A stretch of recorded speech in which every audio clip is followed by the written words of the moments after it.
नमस्कार, मी अश्विनी पुरी. DS news 24 मध्ये आपल्या सर्वांचं स्वागत. बघणार आहोत बातमीचा सविस्तर आढावा. आमच्या डीएस न्यूज 24 चॅनलला लाईक करा, शेअर करा, सबस्क्राइब करा आणि बेल आयकॉन प्रेस करायला विसरू नका.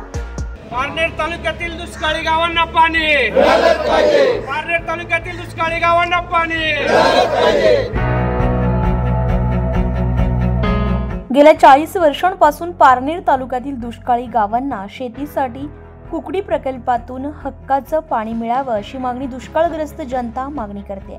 पण अद्यापपर्यंत कोणतीच योजना कार्यान्वित झाली नाही. तसेच सर्वच राजकीय पुढाऱ्यांनी नुसते आश्वासन देऊन फसवणूक केली असल्याच्या भावना जनतेमध्ये झाल्यात.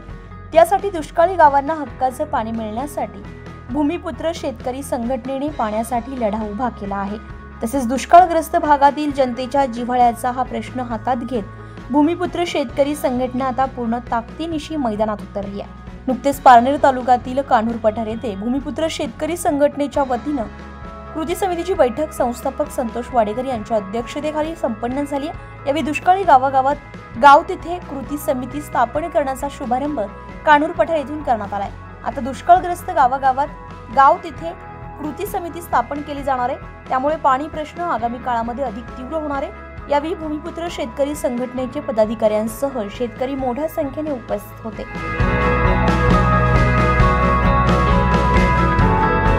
डीएस न्यूज 24 साठी अश्विनी पुरी, पारनेर. अशाच नवनवीन घडामोडी पाहण्यासाठी पाहत रहा डीएस न्यूज 24. तोपर्यंत मी अश्विनी आपली रजा घेते. नमस्कार.